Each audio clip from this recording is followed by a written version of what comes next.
Welcome to Economy Disrupted. I'm Matthew Goodman, Senior Vice President for Economics at CSIS. Delighted to have you with us. Today, we're going to talk about economic inequality and how COVID has impacted that and broader trends on equality. We've got a terrific speaker who Stephanie will introduce in a second. While you're watching, you could submit questions at the link below the screen. With that, Stephanie. I'm Stephanie Segal, Senior Fellow with the Economics Program at CSIS and co-host of Economy Disrupted. Thanks for joining us once again today for episode 10, if you can believe it. We've got about 45 minutes with our guest, and then we'll wrap up once again with our segment called The Bottom Line. So we hope that you can stay with us until the end.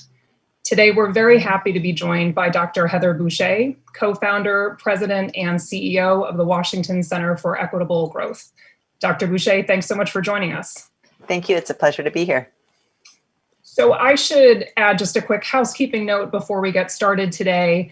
While Dr. Boushey advises the Biden campaign, she is speaking today with us in a purely personal capacity.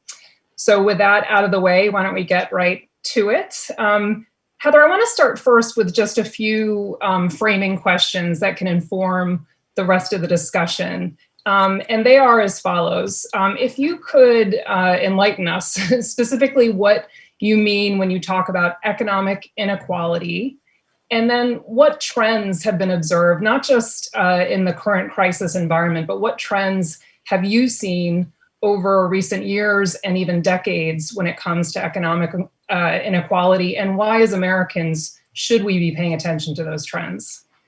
Yeah, so I'm so happy to be here today to talk to you about this. I'm really excited. So thank you, Stephanie. And that's a great set of questions. As you noted, I co-founded an organization called the Washington Center for Equitable Growth. So we think a lot about the role of inequality in our economy and in our society. And we think about the ways that inequality affects how the economy functions, essentially how it affects economic growth. So, and also just to make sure that everybody's clear, I'm going to be speaking, let me just give you a couple of stats, but they're going to be about the United States. So I'm not going to keep repeating in the US, but there'll be US data. So one of the things that we know is over the past almost half century now, we've seen an increase in economic inequality across a variety of axes. So we've seen an increase in the incomes that people take home. So just to contextualize this a little bit, if you look over the decades of the 1960s and 70s, what you saw was an economy where when the economy grew, the vast majority of Americans saw their income grow at the same rate as the average. So if GDP grew by 3%, most Americans saw their income also grow by 3%. And those at the top of the income distribution saw their incomes grow a little bit less, and those at the bottom saw their incomes grow a little bit more. So we were a nation that was growing together and where the average really described America. But since 1980, we've seen those trends shift. So in terms of income, it is now the case that only a small minority at the top of the income distribution see their incomes grow more than the average, and they grow much, much more than average, and everyone else sees their income grow far less, and that is, it's regressive. So those at the lowest income see the slowest growth. So not only are we a nation that has high income inequality, but we're a nation where we've been literally growing apart for decades now. That's in terms of income. But the second thing is that as income inequality grows, as some at the top get more and more income and those at the bottom get less and less income, we've seen that income inequality calcify into wealth inequality. So the United States has seen this really sharp increase in the wealth distribution. So folks at the bottom, actually the bottom half of Americans have wealth pre-COVID that hadn't changed in decades, essentially. It had gone down during the Great Recession, come back up, but it had barely recovered for the bottom half of Americans, where those at the top had seen their wealth grow by over 300%, going back to 1989. So incomes calcify into wealth inequality. The fourth trend, in terms of just thinking about all the ways we can measure this, is we've actually seen mobility decline, upward mobility, that is. So it's actually harder to move up now in the United States. And that makes sense, right? There's a smaller number of people that are holding all the wealth. They have access to the best schools, the best communities, the best healthcare that the world offers. And they've been able to maintain their place in the income distribution, while those at the bottom and the middle just can't get that leg up. They can't move up. So even though in our popular culture, we'll talk about the tech startups and, that we're this country where if you come here, you can, work your way up. That has not been the experience in recent decades. One fact, if you were born in the 1940s, you had a 90% probability of out-earning your parents by the time you were in your 30s. If you were one of these millennials born in the early 1980s, the chances that you're out-earning your parents are only 1 in 2. Only half of them are. So that is a remarkable shift in a really short period of time in what America is and how much opportunity it provides. And at the same time, so that's on the people side, but on the firm side, we've actually seen a rise in economic concentration. Our economy has become more concentrated. And all of this has happened while the gaps in race and gender haven't closed.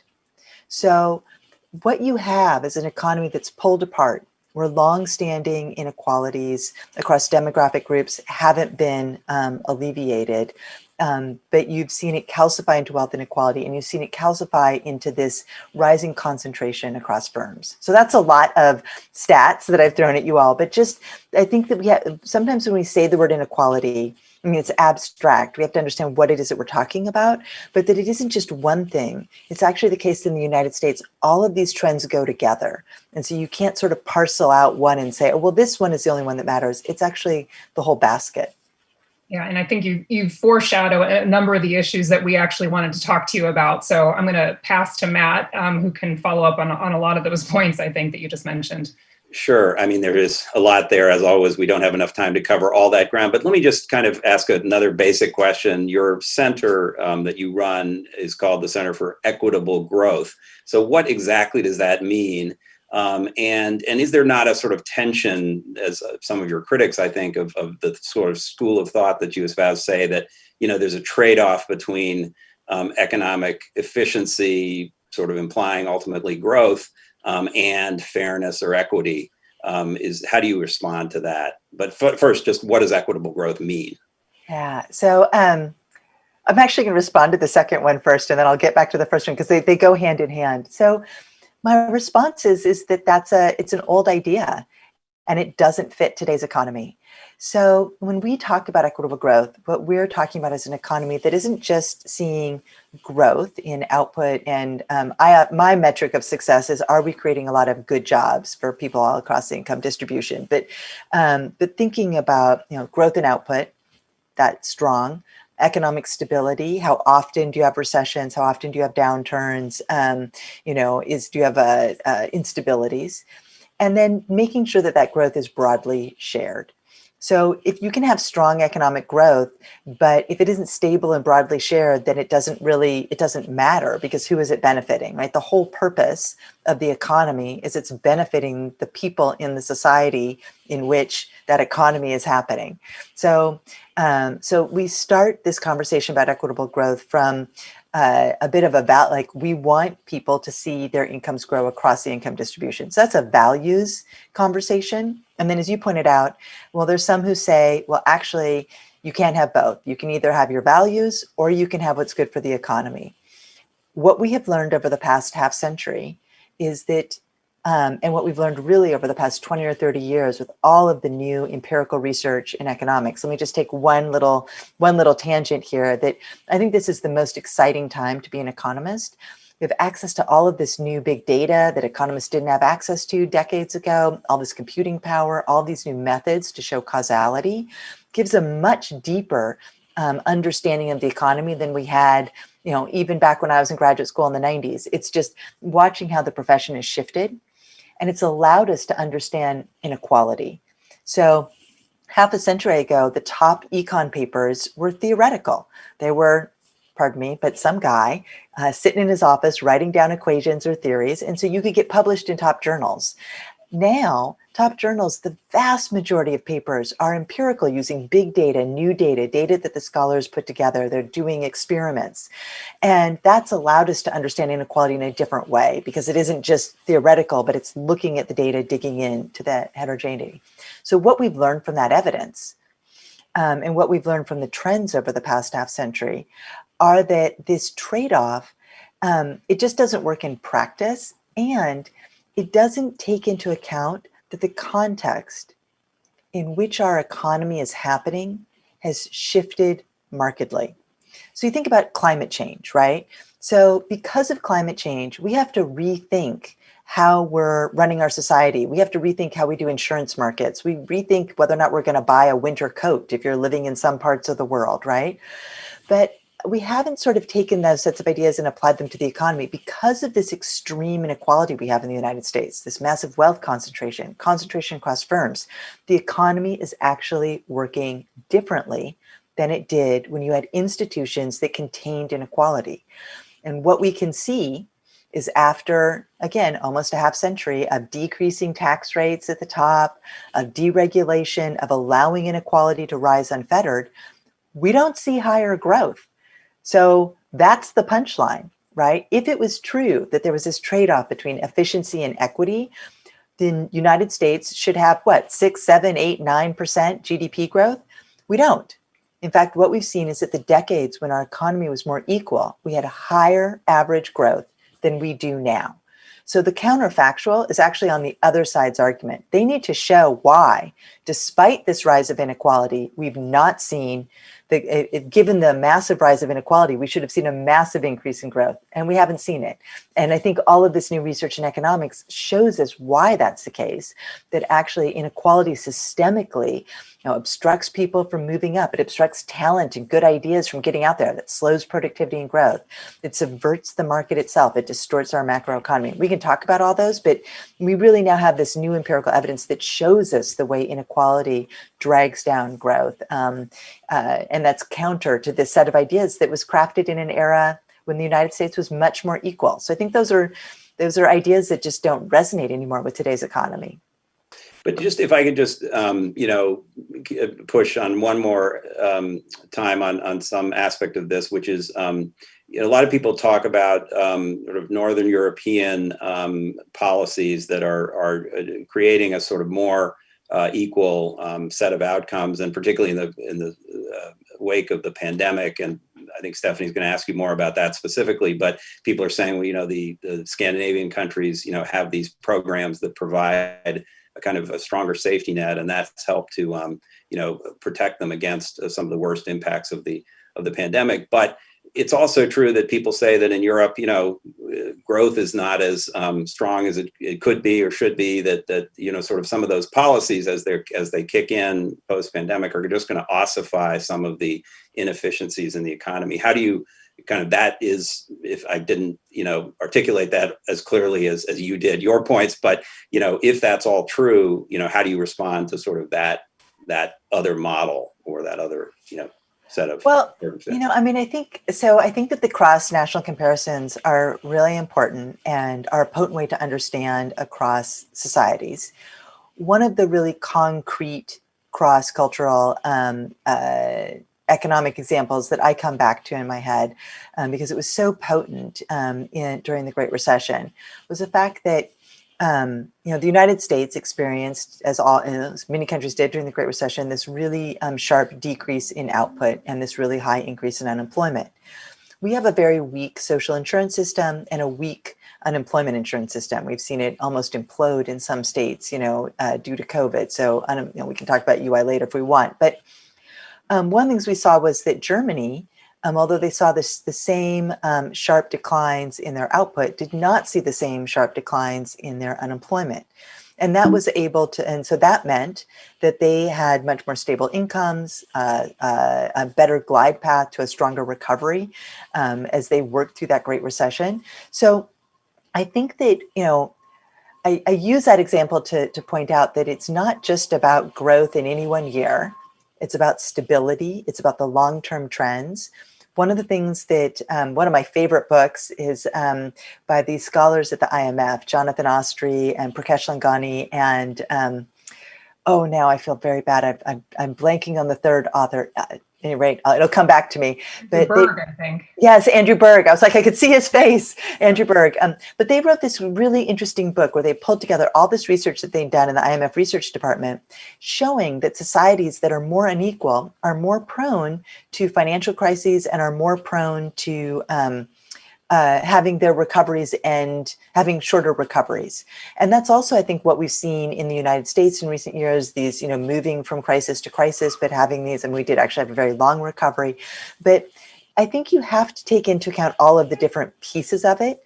What I can tell you about the United States is that we've seen slow growth, massive inequality, and the gains of growth going disproportionately to the top. And that lack of investment in the next generation of people and ideas because of inequality is, we can see how it's made our economy so fragile in the face of this pandemic. I mean, the United States is experiencing the highest death rates, and it looks like probably one of the worst recessions compared to our economic competitors. And that, to me, is a direct outcome of this kind of argument, which is a 50-year arc. Right. And I think that's the thing that's hard about the data analysis here, is that we need to look at the causal mechanisms as we're doing these cross-country comparisons, and understand that some of them are very long-term. If you're not investing in kids, it's going to take a long time for that to play out across your society, and how you compare across countries becomes really challenging. And that's where I think this research that shows causality, that gets much more specific rather than just cross-country tables, can be really incredibly enlightening. That was a lot. Maybe I didn't pack that in, so I don't know. No, you actually, I want to come back to a point that book makes, actually, on the relationship between technology and inequality. But before I do that, Matt had mentioned I wanted to ask a question about COVID-19, which, I think maybe you actually are the person that described inequality as this pre-existing condition, and now COVID-19 has exacerbated that. I want to get your reaction to the public policy response, not to the health crisis, but to the economic crisis resulting from the health crisis. We've seen, in pretty short order, unprecedented monetary and fiscal stimulus or support in response to that shock. So your assessment, your dog in the house, your assessment of that policy response, and then assuming that at some point in the not too distant future, there will be another fiscal package, what would you prioritize in that fiscal package? Sorry for the dog barking. She thinks she's a guard dog. She's just a poodle, though. She's a little mini poodle. So that's a great question, one that I think is so important. I don't know that I said inequality is a pre-existing condition, but I love it. I'm going to use it all the time now. So thank you. So I would say, so first, I do think that you can't, so this is a supply side shock, right? This is a shock to our economy. It's a pandemic. It required people, for the sake of us all, we had to shut down these businesses. And one could imagine, as I did in March, you could sit down and you could imagine a set of economic policies that would allow the economy to shut down, make everyone whole while you had to do that, so that people could still pay their rent and businesses didn't have to lay people off. You could put them on short-time compensation and through UI and through unemployment insurance and all of that, so long as you contained the virus. And I would say that the United States' failures that are now well documented in containing the virus relative to our economic competitors it's stunning. But it isn't just a health failure, it's an economic failure. So the fact in the midst of this, because she was working at home, my research assistant ended up moving to Korea to be with her grandparents. And, she's like, oh, we're fine here. Everybody has a mask, but we can go out and do things. Meanwhile, I'm giving her the updates on what life is like in DC, which is not like that at all.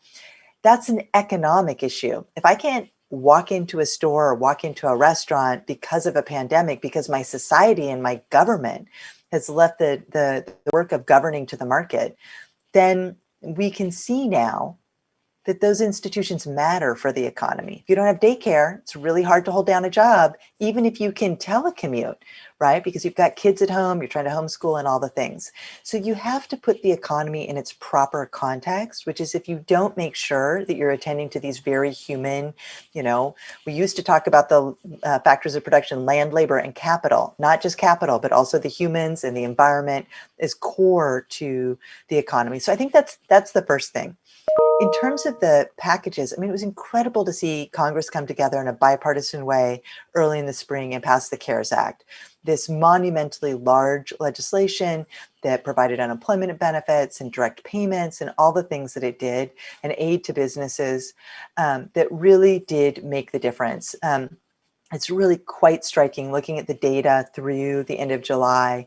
And it's been another reason it's great to be an economist right now. Economists for the first time ever in a recession have been able to provide all of this real-time data. So we actually know what's happening, but to see incomes stabilized and what that's meant for communities and what that's meant for consumption. That's been incredible to see that even though you have this massive unemployment, you still have money flowing through through communities. But because it's expired, the additional unemployment benefits expired because the program for small businesses, because we've not done enough to support landlords as we've allowed unemployment benefits to expire, we are now in a very fragile state. And that gets back to this point about inequality being a precondition, that inequality made the United States uniquely susceptible and to a pandemic, and has underscored the fragilities across our society. I will end this little answer with this, just a couple of points that we're the only developed economy that doesn't give people the right to stay home if they're sick. We're also the only one that doesn't ensure that everyone has access to health insurance. So in our country, if you were a worker at a grocery store who got sick in February or March or April, then you still would have gone into work. If you had a cough, maybe, I'll just get over it, right? So you could see the ways that the virus would spread more in American places of business. And you have so many people who still to this day are afraid to go to the doctor if they're mildly sick because it could cost them their life savings. And that makes us uniquely susceptible to something like this. So I just think as we're thinking about the recovery plans, it isn't either the virus or the economy. It's understanding that they go hand in hand. Right. And when we've talked about this at the center, I've heard this framing, and we always make this framing. It's first and foremost a health crisis leading to an economic crisis. And I think the responses also go in that order. But I think the counter might be where we were back in, say, June, an expectation that growth outcomes, at least for this year, were going to be a whole lot worse. I mean, they're still very bad for sure, but a whole lot worse. What we're actually seeing now are upward revisions, suggesting, I guess a question to you, suggesting maybe the response actually was quite effective, which then gets to the question of, in the next package, what would you hope to see that can support the economy? So I think there's two things that I'd like to see in the next package. So, I think it is good that to some degree things haven't been as bad as they could have been, but it still is the case. We've got 11 million folks who were at work back in January who aren't at work today. That's a lot of people, and that's a lot of wealth lost. And the thing that we're seeing in the United States is what some people call a K-shaped recovery. I call it a sideways Y because it's a line and it goes both ways. That for some folks, there's been really no effect on their income. And for others, this has been really devastating. And so the underbelly of this recovery that we've seen is that while the aggregates may not have been as bad, we are seeing some communities, especially communities of color that have been hit so hard by the virus and are more likely to be in those essential worker jobs, really struggling. So I think a relief package needs to address those. So first of all, we need to extend unemployment insurance. I wrote a book, edited a book with folks at the Hamilton Project that came out in May of 2019, where we made the case that policies like unemployment insurance, aid to the states, the things that we do in recessions should be put on automatic triggers so that they're ramped up in bad times and then ramped back down. So we need to expand unemployment insurance and have it triggered so that it stays on so long as there's a crisis, and then have it trigger back down. And we probably need a stronger federal role as well, because clearly the states are having a really rough time. We need aid to the states. I mean, this is ridiculous. We've not supported states. States are the front line for education and health in communities all across this country. They are having to cut back right when communities need it most. And quite frankly, it really makes me mad to think of all of those teachers that have had to spend all of their time learning how to teach online, and yet their budgets are probably being cut because their tax revenues are falling. So you're putting more demands on them for new ways of teaching, not giving them any new resources. I mean, it's just ridiculous and wrong. And what that's going to do is it's going to mean that fewer people are going to want to be teachers in the future, because we understand that our society doesn't really value those jobs. And that's bad for America's kids over the long term. So we need aid to the states. We also need to make sure that we're supporting especially those small businesses. I fear that one of the worst outcomes over the long term will be the decimation of America's small businesses. That, the businesses, the restaurants, the retail shops, and I'm talking the mom and pop, not the 150 people, but the 50, 40, 30 people that just cannot weather a year of social distancing, especially if they're in a face-to-face industry.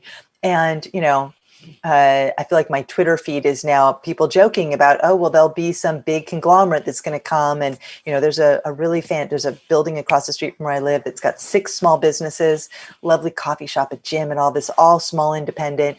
And it's like, yeah, so if those all go under, then it's going to be a Subway and it's going to be a Starbucks. And there's no problem with that. But I really like the small businesses in my community, and it creates that sense of grounding. And it's good for the economy. It provides people, jobs and opportunity. So those are some places that I would really focus on relief. But here's the thing. We know that out of the Great Recession, many families in the middle class had never recovered their wealth before this pandemic happened, even though we were in the longest recovery in US recorded history. We need to take lessons from the Great Recession and take steps now as a part of a relief and recovery package to ensure that the recovery is not just strong, but is stable and it is broadly shared. We need to address this sideways Y economy. We need to make sure that jobs are being created in communities all across America. And we need to understand that this is not like a one-hit wonder, but that we're going to need to do investments that are going to need to last for a few years to really create that foundation of economic growth. And I mean, I think that the childcare economy is decimated, right? Many of these are small providers. We need to get out there and support them, support the care economy. And this is the time to make those investments in infrastructure and the like. And by the way, interest rates are at historic lows. We can afford it. And also, by the way, low interest rates means that there's a lot of people with money that can't figure out what else to do with it, but to give it to the US Treasury. They're telling us that they want us to take their money and do something with it. So let's do that. And finally, because this is a supply side crisis, and because those at the top have seen their wealth come back so quickly, there's a lot of room to undo some of the tax cuts of 2017, tax at the top, and not have it have a negative economic effect because of this particular. So I think there's a really nice package you can put together there. Just again, lots to follow up on, but and I want to ask you about some of those investments in a second. But first, just following up on the COVID response, and just we talked before we went on air about the Fed's role in the pandemic response, and clearly it's been essential and vital in providing liquidity to the economy. And Chairman Powell has spoken about the challenges of the unequal effects of the pandemic, and how he's trying to address that.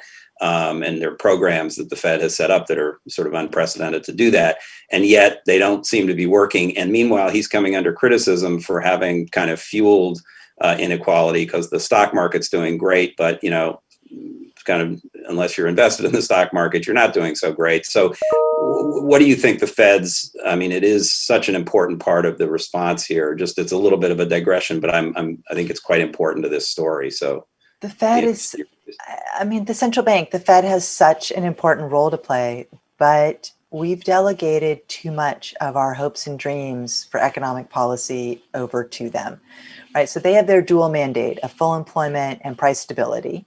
And those are aggregate indicators. They aren't supposed to care about inequality. They're not supposed to care about the composition of industries, right? One of the first is they started doling out money. They were like, fossil fuel industries, that sounds great. We'll bail you out. And of course, a lot of the climate people are like, why are we doing that? That doesn't make sense, right? From an environmental standpoint, from a long-term standpoint. Because their mandate is to ensure, price stability, full employment. And yet, over the past few decades, it's become increasingly difficult for us to do those kinds of policies that can stabilize the economy and think about the compositional effects through Congress. So I think that there has been, this is like, we could write whole books on this, right? But we know that over the past half century, there were a lot of economists that, sort of made the argument that, we don't need to worry so much about fiscal policy. We can do it all through monetary policy. The monetary authority can keep the economy humming. But what we're learning is that there's a limit to that. And to your point about there's a limit to that because once they've pushed interest rates down to zero, they can't go any lower. And then they're forced to take on these what used to be extraordinary measures that have this very important inequality effect because they're about propping up assets. Now, the challenge here is that for the Fed themselves, this policy of propping up assets puts them between a rock and a hard place because each time they do that, it limits their toolbox in the next iteration, right? So long as interest rates stay low, their toolbox remains really small, but they can't, because of the tools they have, they can't get out of that box unless we use fiscal policy. So we've relied on them. I think it's somewhat comforting maybe for society to say, oh, there's these smart people over at the Fed and they could solve all our problems without politics.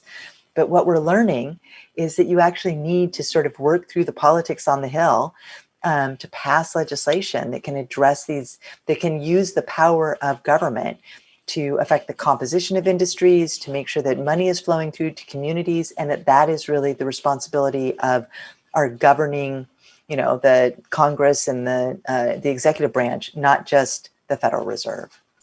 Really interesting. So I think, let me just remind the viewers that you can submit questions. I think I'm going to sneak one more in and Stephanie may as well, and then we'll go to questions. But let me just ask about those longer term investments.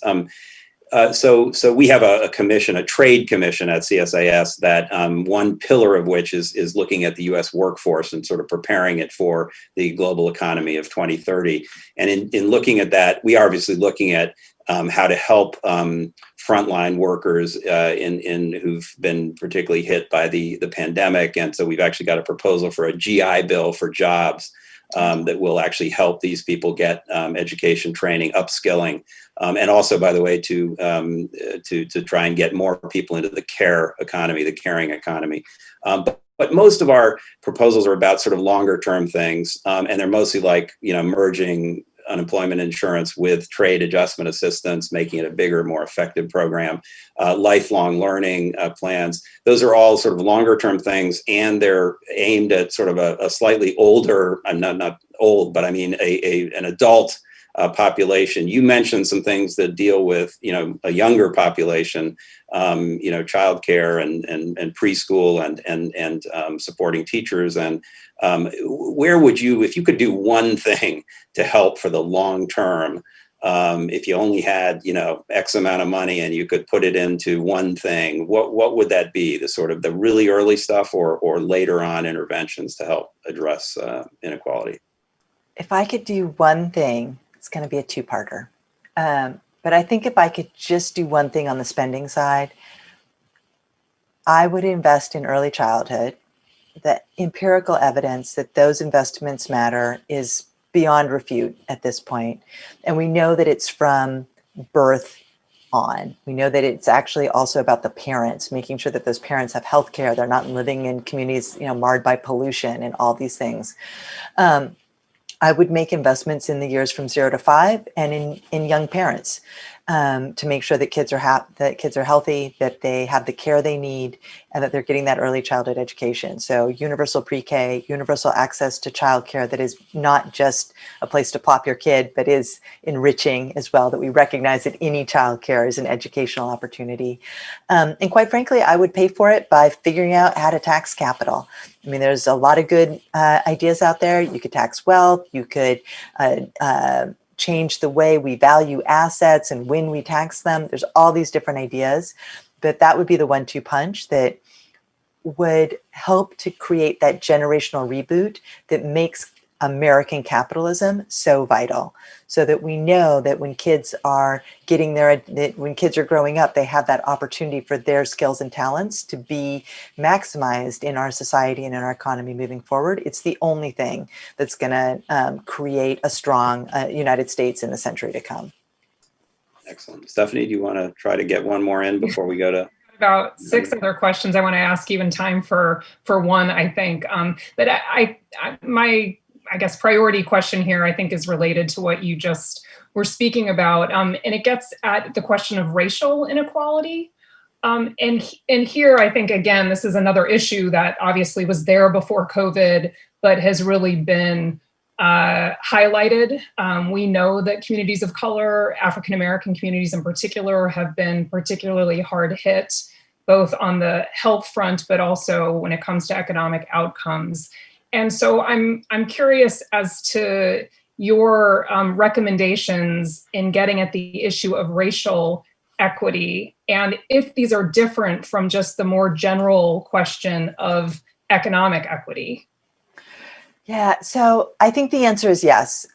My approach to the question of racial equity is to front load it and to think about how things that benefit everybody can make sure to benefit communities of color specifically. So think about a policy like unemployment insurance.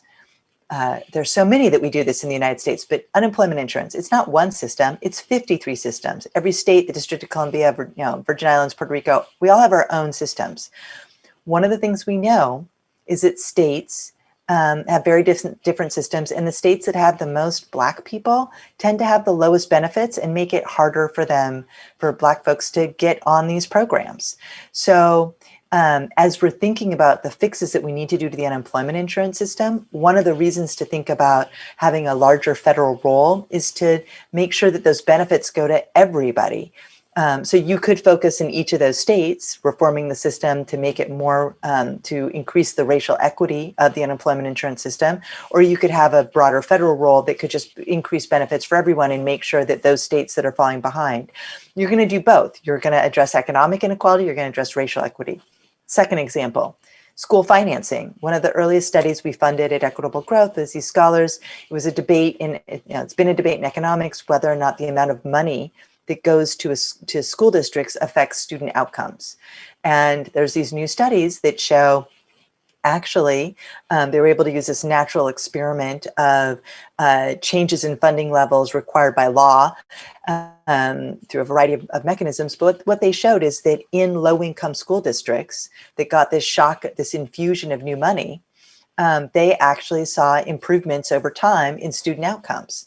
Well, if we made sure that we were funding every school in the United States equitably, that would be a massive, massive investment in racial equity, because those students that are getting the least dollars per pupil, disproportionately students of color.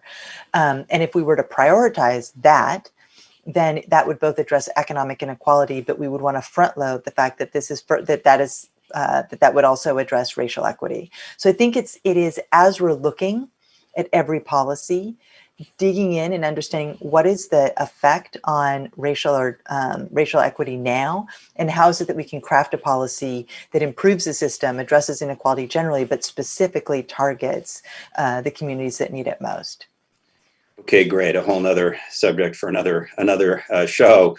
But inequality is a big topic. All of these are big. They each deserve their own show. But I think we do need to get the audience in here. So we've got a bunch of good questions, and welcome more. But simple one here: would Medicare for all, single payer, be equitable for all? The questioner doesn't say how they feel about that, but they're not asking you how you feel about it. Just as an analytical matter, would it be more equitable?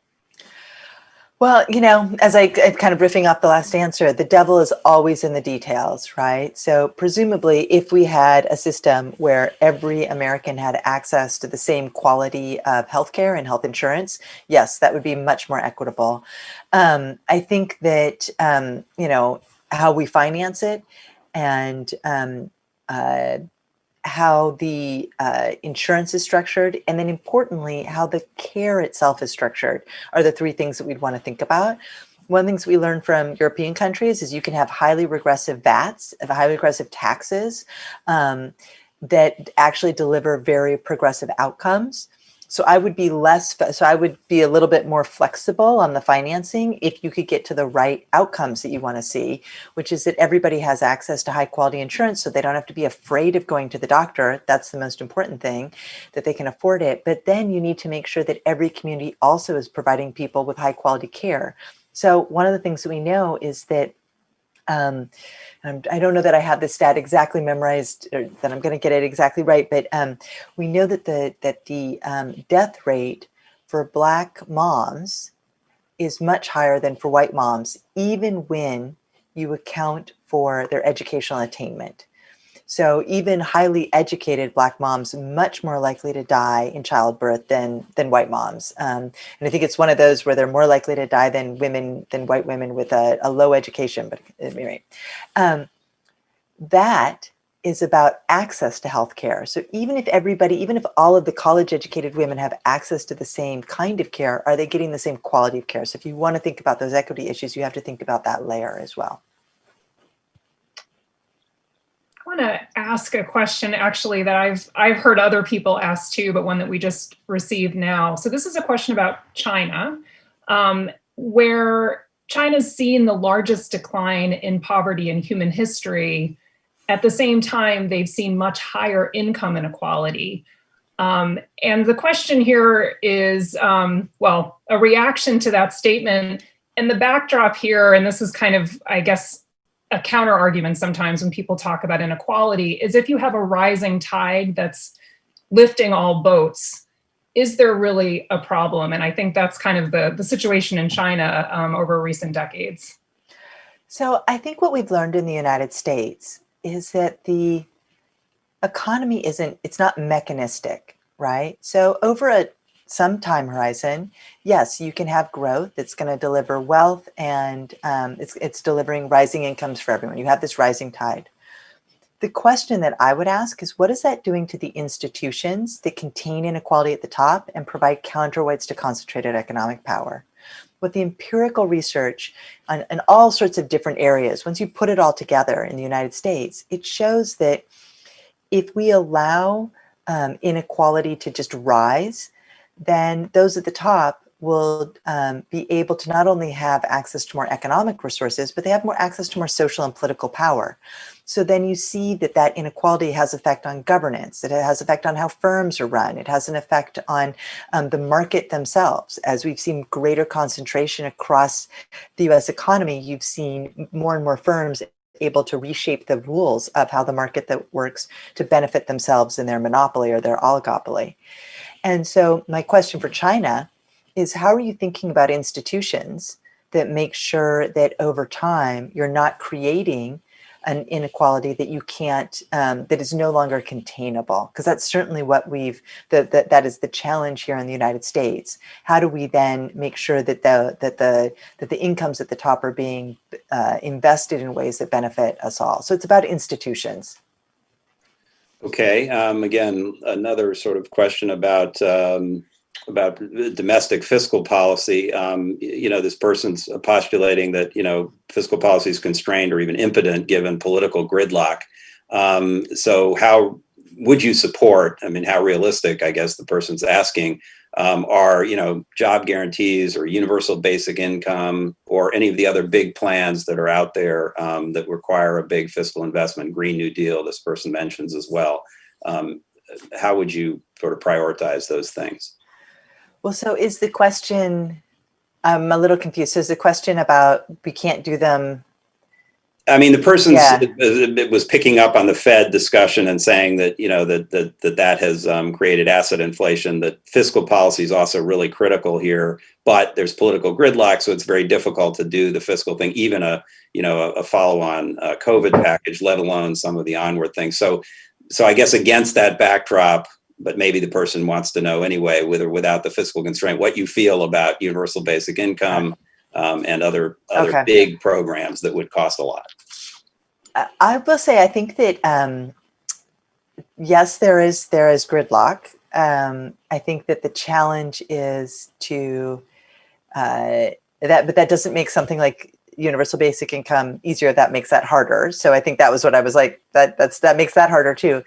I think that as we're thinking about policies to help people, we need to be very thoughtful about who they are benefiting and what the cost is. One of the things that worries me about a universal basic income is that it seems to me that there's a number of ways that you could go about it. We already have an earned income tax credit. So if you work and you qualify and you're below a certain income, you get a tax credit every year. So that's a form of a UBI for many kinds of workers. If you're a single person, it doesn't work. You're not eligible. So we could build on that. But if we were to do something that's sort of the scale of what some folks have talked about, it would be enormously expensive. And then how are we going to think about financing that? And what are the trade-offs? And I think this is where, for me, it comes back to the conversation that we've been having about who is it that needs the support and the aid and for what? One of the most important things that the United States did early in the 20th century, we were one of the first countries to make nationwide investments in universal primary and secondary education. And then we created the best university system in the world. It was those things that brought our country the kind of competitive edge that we had in the middle and the late part of the 20th century. Those require a collective investment that a UBI is never going to be able to match, right? Because it's just giving everybody, essentially, if you're saying, well, but everybody could pay for that with their voucher, but then you still have to create the institutions that are benefiting everyone. And you have to make sure that people that make bad decisions still have options to participate in public life, that they have those second and third chances, especially when they're young. So I think that we need to be focusing on the kinds of investments that are going to drive growth. And I think that the kind of huge UBI, to my view, isn't going to do that. And it actually feels a little bit like we're giving up on the kinds of institutions that made America competitive in the first place. Stephanie, you want to try one more and then we'll have to wrap? I'm gonna end with a wonky question, but one again that I think is critical to actually get policies right. And that's on the measurement of economic activity. I know that your center's done work on something called GDP 2.0. The question here is, what is the best way of measuring economic activity that would actually get at these inequality issues that we've been discussing? Oh, I'm glad you ended there.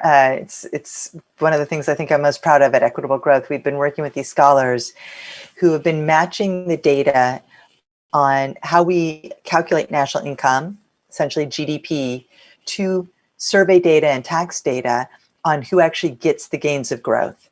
So right now, every quarter we get GDP data and we're like, oh, GDP goes up by 2% or 3%, or maybe it falls by 35%. Who knows what's going to happen in a week and a half? But we get these aggregate numbers, but you don't know who benefits, right? And what they've done is they've connected the dots so you can say, oh, well, GDP grew by 3%, but those in the top 10% saw their incomes grow by 8% or 2%, whatever, so that you can see who's gaining. And that is not it's not the perfect measurement. I mean, it's a full employment program for economists to come up with great measures about the economy. But what I think it does is it allows us to take a metric that we all understand, GDP, that's used internationally, and unpack it so that instead of having a conversation about the aggregate, we can have a conversation about who benefits. And I think that will open up a new national conversation about how to think about economic progress that gets at what really matters. I think most Americans, we want the economy to grow for everybody, or certainly for our own community. We don't think that we should be just doing all these things just so that folks at the top see their incomes grow. And if that was reported every quarter, that actually the economy is growing, but it's only for the top, I think we'd be having a very different national conversation about who the economy is working for and what our economic policy agenda should be. Great. Well, great. As you say, great note to end on. We all need to study your GDP 2.0 project more. It sounds very interesting. Listen, Heather, this was terrific. Really appreciate it. We're going to definitely have to have you back. We just scratched the surface on a lot of important issues. But thank you so much for joining us, and do come again. That's so fun. Thank you so much. Thanks so much. And we're going to move to our bottom line segment, so stick with us. This is our sort of moment of Zen, where we feature other work we're doing. I've already previewed it by mentioning that the CSIS Trade Commission has been doing work on preparing the workforce for 2030, and we're going to show you a short video in this segment. So with that, I'm going to say goodbye. Thanks again to Heather. Thanks, Stephanie, and to the team, and have a good rest of the week.